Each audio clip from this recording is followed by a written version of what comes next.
What's up, you guys? It's Sunny Ove, and I'm here to talk about something that is very sensitive. And from my understanding, a lot of psychics do not talk about their experience with being psychically attacked or having the evil eye on them. I'm going to share you guys my experience, and hopefully it will give you an understanding of what I went through during the couple years. And hopefully it will allow for you to get an understanding of myself, especially if you are a new subscriber and you don't really know me that well. For my supporters who've been rocking with me for almost 4 years now, you are aware that I used to do story times and all that jazz, and I do feel as if I've lost my connection with my subscribers, and I do want to get it back. And I want to go back to how my channel used to be with me as long as I'm on YouTube, however long it's going to be. I really want to enjoy uploading on my channel, and I want you guys to really respect me, not only as a reader and a psychic, but as a person, because a lot of y'all forget that, you know, even though psychics tell you your fortune, you're used to them doing this and doing that for you, you forget that we're regular people just like you, honey, and you know, we go through shit, and it is what it is. So like I was saying, hopefully this message, you know, will allow for you to understand me, and it will help someone who is going through this process. I want this message to help those who are fresh into the psychic industry. And you know, I'm not trying to scare you. I'm just trying to, you know, like, let you know what you need to do to prepare yourself for these types of things. I know with being a psychic, you are used to the glam of this industry, where you're you see psychics helping out people, you see them owning businesses, you see them traveling, you see them get famous on TV, and they don't really talk about the downside of being a psychic. And that's what I'm going to do today. Hopefully I'm not rambling too much, but let's get into it. Psychic attacks are very real, and it can happen to anybody. Psychic attacks usually comes in your weakest moments, and when you aren't taking care of yourself properly. Psychic attacks can be minor, they can be severe, and or deadly. It just depends upon the power behind it. And I know that a lot of people say, if you don't believe in it, it won't happen to you, or you know, if you do good, it won't happen to you. And that's, unfortunately, that is not all the way true. Just because you don't believe in it doesn't mean that it can't happen to you. Psychic attacks are something that you should not take lightly. They are something that you really need to protect yourself from. And I'm going to talk about my story now, and I'm going to tell you guys the things that I went wrong during the process as well. You know, even though bad is placed upon you from karma or other people, you have to take into account for the things that you do as well. So let's get into it. If you have been rocking with me for a long time, you already know that I started my business in 2014. However, 2015 is when I noticed my attacks, this particular attack, excuse me. I felt this energy of not knowing where I was going. I appreciated my business, but I felt like I didn't know what to do with it. And I would try to connect with, you know, different agencies, and they were always rude. So me partnering up with people never really worked out. And I just assumed that maybe it's bad timing. Maybe, you know, I just need to be solo dolo for right now.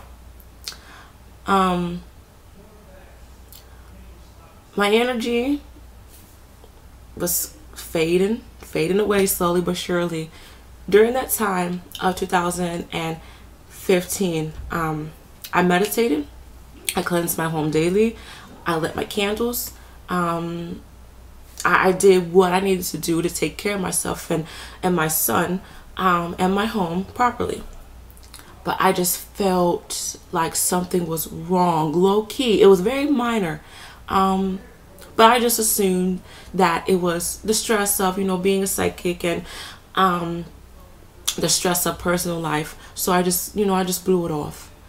I am from Martinsville, Virginia. I don't know why I just had to say that. But I used to live in an apartment where it's called Martinsville Lofts. And if you are familiar with Martinsville and this apartment, you know that it has one big ass window. And I used to love this window. I would keep it open majority of the time. I lived there 2015 to 2016.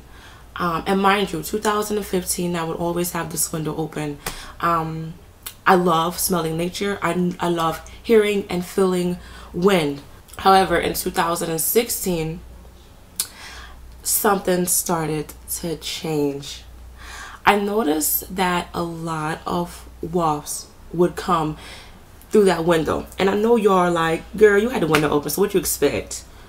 But no other bug, well, besides ladybugs, no other bug would come in my apartment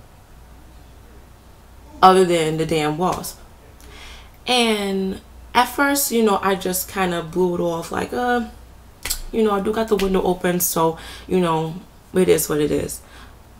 But it kept happening more frequently.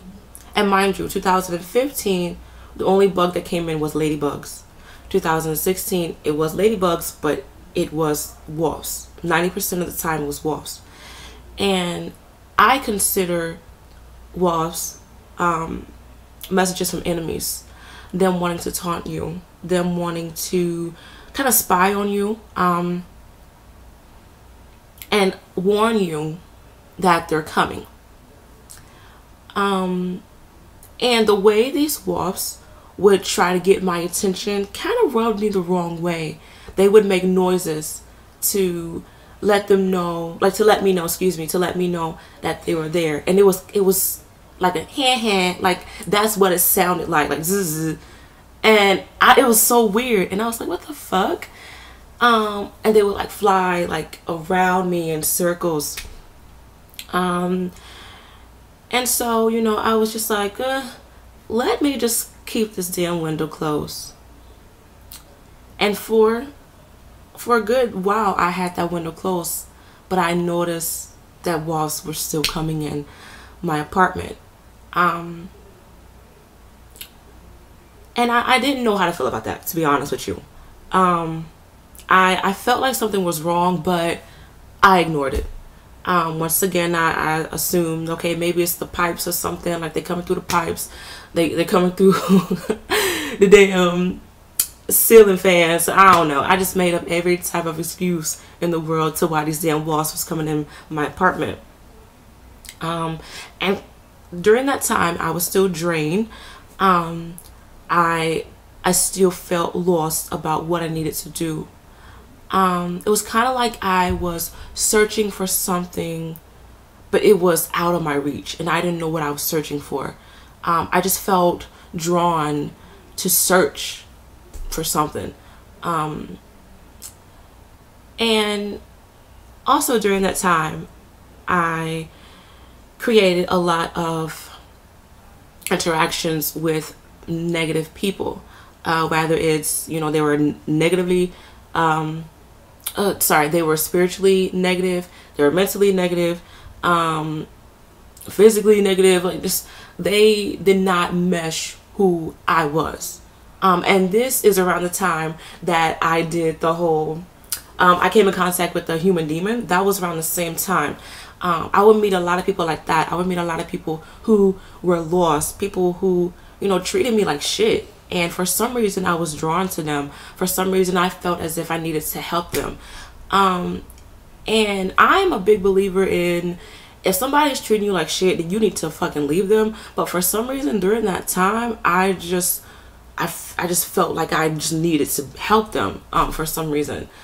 And in my gut, I knew that it was wrong, but I felt this pull to do it. And as I continued these interactions with these particular people, I felt myself just slowly draining. And I just felt as if I was a puppet and someone was like controlling my strings. And I just felt like, okay, why do I not feel in charge? Why do I feel like something's going on? But once again, I ignored it. I just assumed that it's the stress of everything, and whatever I was trying to search for, honey, I will find it. I didn't know what the fuck I was searching for.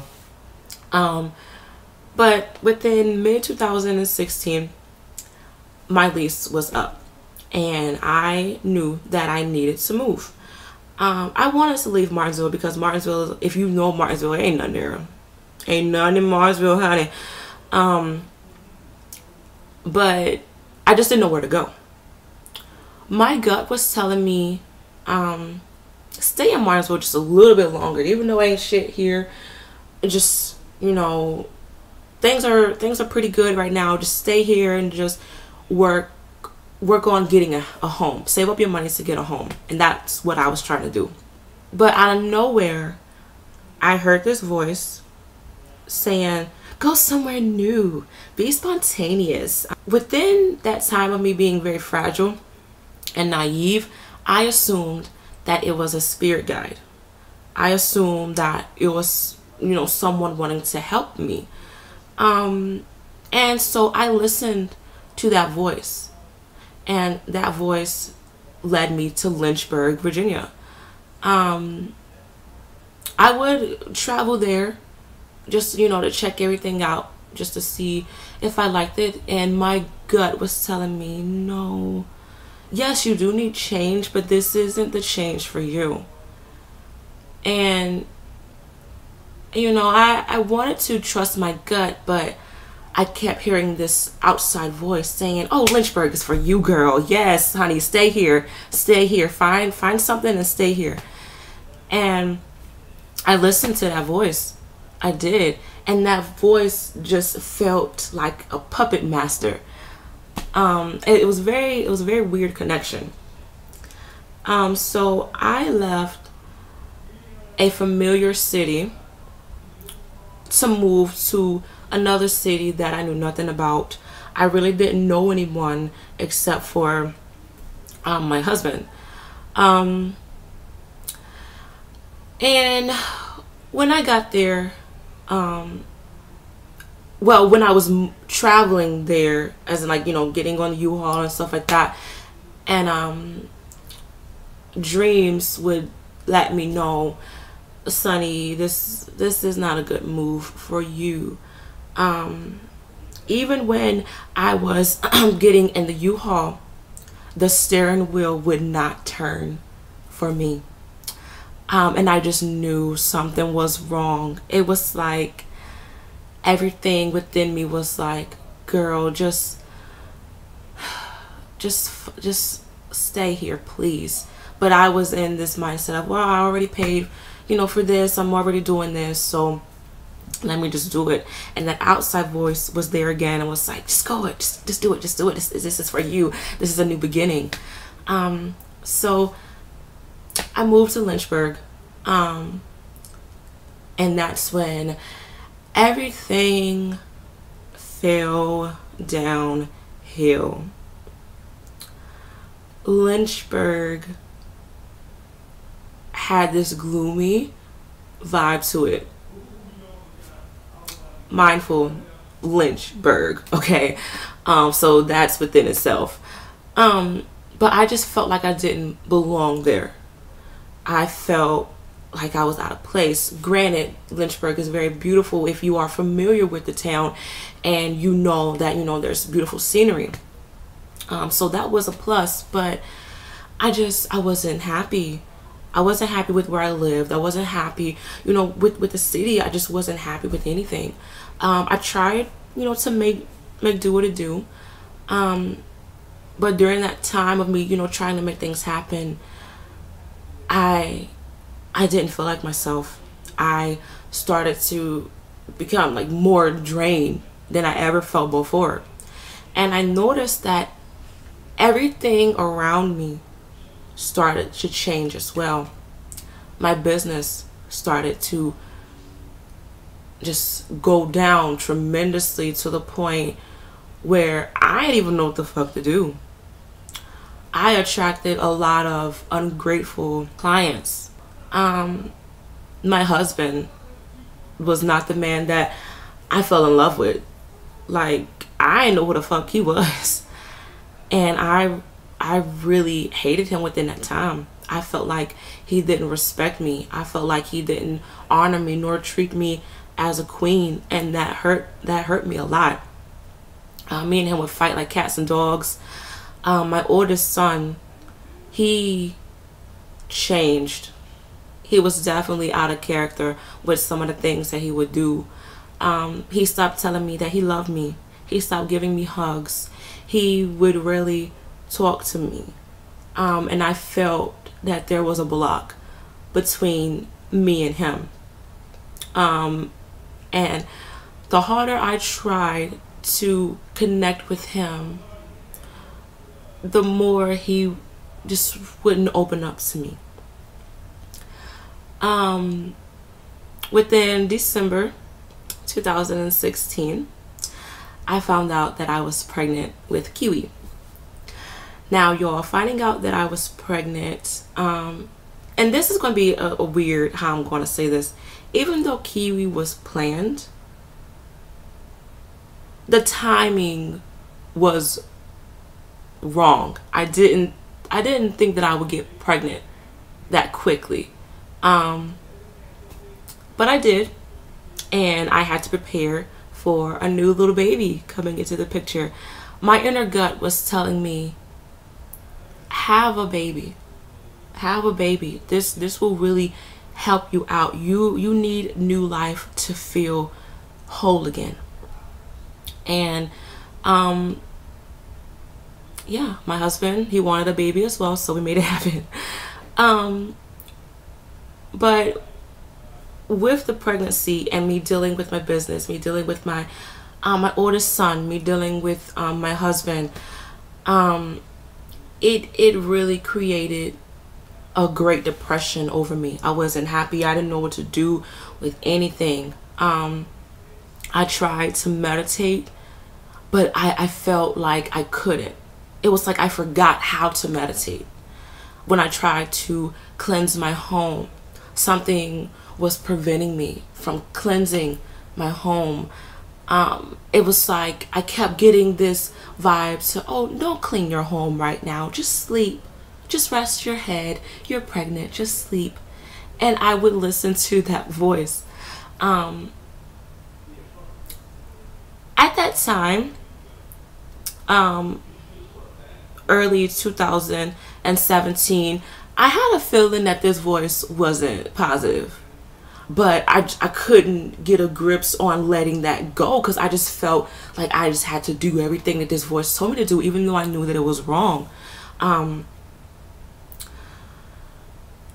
My business was still suffering. My relationship with my husband was still a fucking fool. My son was still acting out of character. Once again, I really did not know what to do. Everything changed. I forgot who I was. My appearance changed. I just felt like I needed to be a bum. I don't know why. I stopped seeing feathers as often as I would. In Martinsville, I would just see feathers all over the damn place. And I do have a collection of feathers that is very dear to me. But in Lynchburg, if I saw a feather, it was mainly black. And black feathers, they represent warning. They let you know that, you know, you may be under spiritual attack. You are going through a deep depression. And they're trying to, you know, give you a sign letting you know you need to either prepare yourself or you need to handle this accordingly. And with me seeing these black feathers, I felt weird about it. My gut was telling me don't pick it up, but I picked them up anyway. Something, once again, that control was like, just pick it up, just pick it up. It's a feather. You love feathers, right? And I would see pennies everywhere within my dreams. And normally I associated pennies with messages from my angels. If it was on heads, it's good luck. If it was on tails, it's bad luck. And I would see pennies just every damn where, more than usual. Even in my home, like I would find pennies in a corner.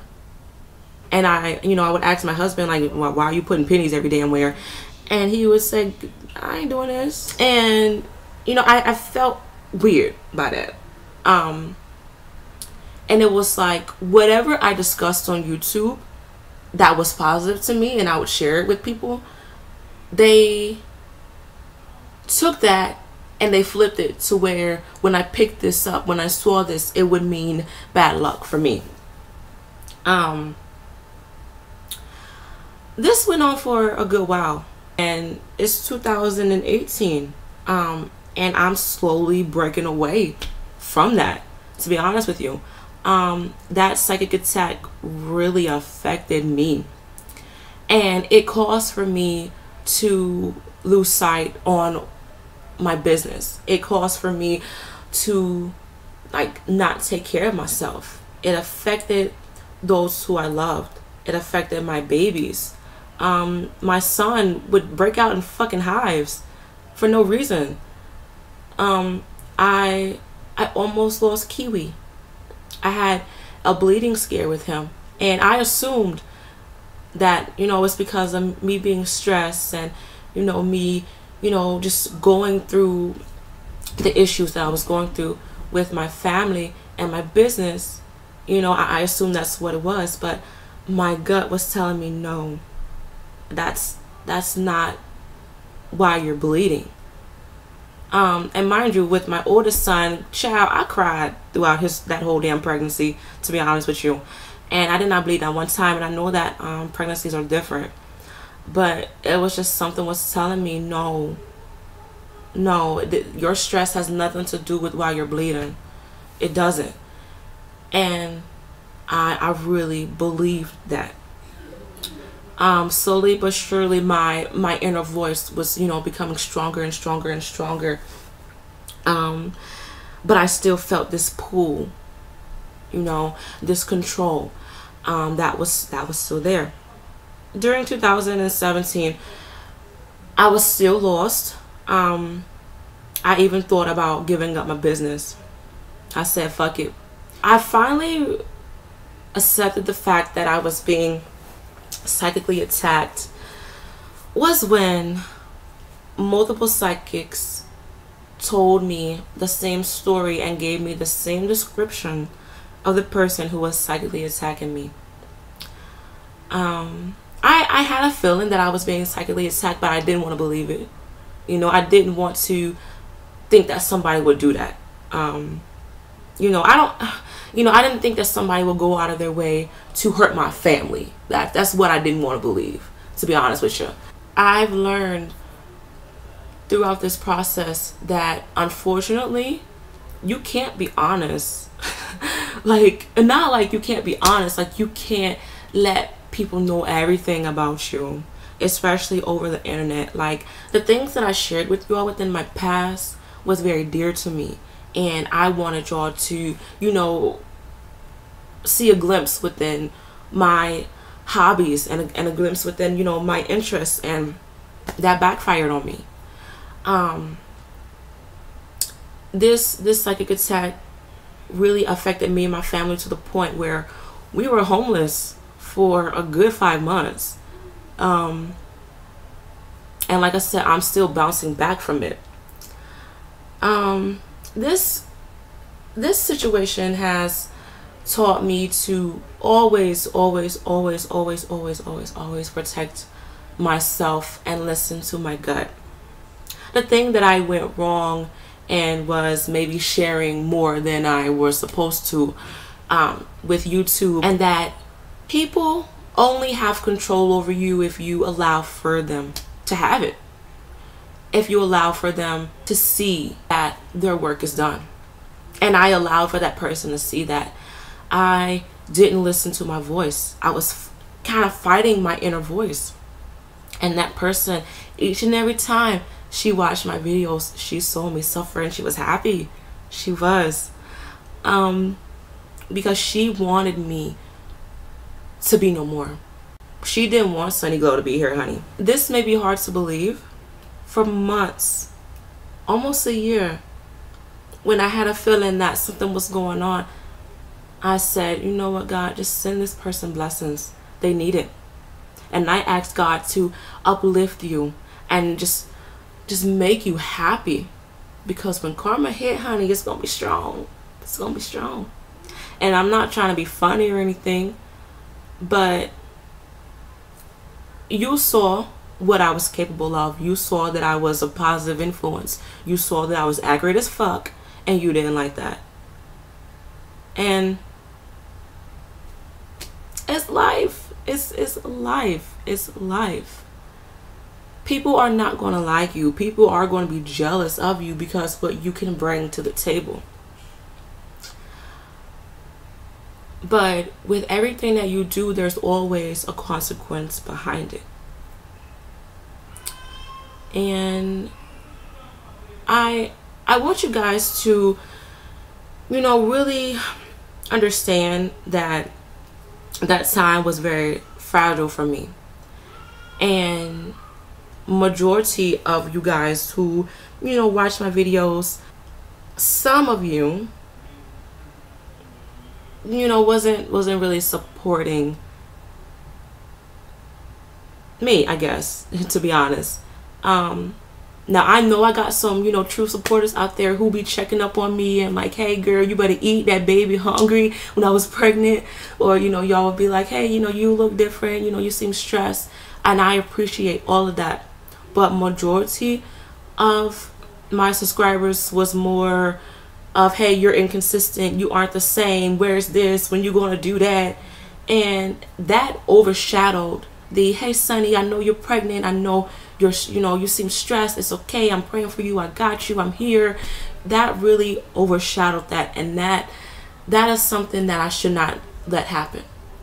But with me going through that dark time of, you know, dealing with my husband, dealing with my children, just dealing with my business, that I just fed into the negativity.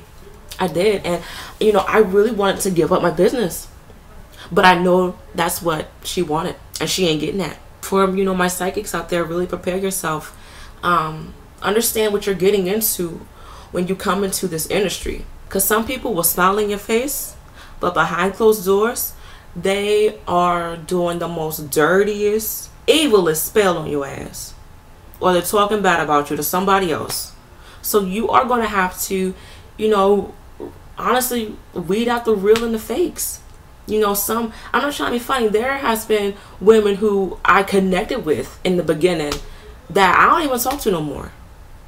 This shit happens. This psychic industry is just so, I hate to say it, but it's so goddamn fake. Like, it is. But let me stop rambling, y'all, because I done rambled on too much, honey. But hopefully this video makes sense, and hopefully it gave you an understanding of, you know, the transformation with me to then and now, and what I went through. Because I feel like some of y'all were just kind of like, Sonny, wow, what didn't happen to your girl? What didn't happen to your girl? But